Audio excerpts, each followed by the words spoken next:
आज के current affairs में सबसे पहले बात करेंगे मिग-21 की, जिसको आज डीकमीशन कर दिया गया है इंडियन एयरफोर्स के द्वारा।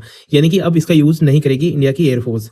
तो ये है क्या, एक सुपरसोनिक जेट फाइटर एयरक्राफ्ट है। सुपरसोनिक क्या होता है, जो साउंड की स्पीड से ज्यादा स्पीड से चलता है, मतलब कि 1 Mach is the speed of sound. तो 1 मैक से ज्यादा उसकी स्पीड होगी, या फिर 1 मैक के अराउंड तो होगी ही होगी।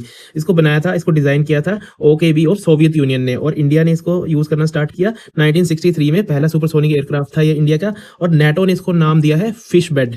और इंडिया की जो हिंदुस्तान एरोनॉटिकल लिमिटेड है, उन्होंने ओवर द ईयर्स 657 मिग-21 बनाए हैं। देन डोलमेंस जो कोडाई कैनाल में है। तो बेसिकली ये क्या है, मेगालिथ बॉक्सेस है। ये कैसे होते हैं कि ऐसे 3 पत्थर रखे होंगे एक पीछे, उसके ऊपर एक पत्थर टिकाया होगा, तो एक तरह का शेल्टर टाइप बॉक्स टाइप बनाया जाता है। तो आज इस पे न्यूज आ रखी थी कि दे आर डिसअपियरिंग, है ना, उनका डैमेज वगैरह हो रहा है और दिन पर दिन खत्म होते जा रहे हैं। क्यों इंपॉर्टेंट है, क्योंकि आर्कियोलॉजिकल एविडेंस है। They are almost 1500 to 2000 BC old, यानी कि इतने ज्यादा साल पुराने हैं। उस टाइम के ट्राइब्स वगैरह इनको बनाते थे, ये बरियल चैम्बर या फिर रिचुअल साइट्स की तरह यूज होते थे। Even some local cultures suggest कि ये रहने के लिए भी यूज किए जाते थे।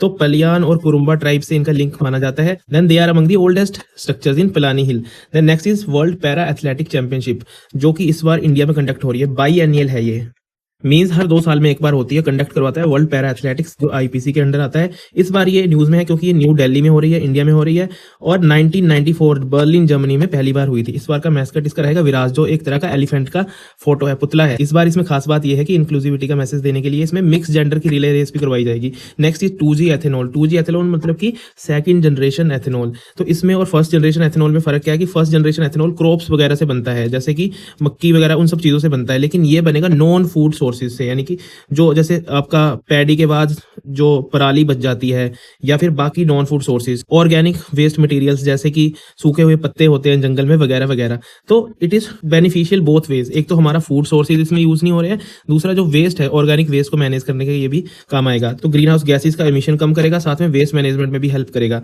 Then next is coffee board. Coffee board के बारे में न्यूज आई थी कि इन्होंने एक सेमिनार रख रहे हैं, सेमिनार कंडक्ट करवा रहे हैं to spread awareness about EU rules, की यूरोपियन यूनियन में जब आप एक्सपोर्ट करोगे वहां को चीजें, तो उनके रूल्स क्या क्या रहेंगे, जिससे कि आपका प्रोडक्ट रिजेक्ट ना हो, वहां पे पड़ा ना रह जाए।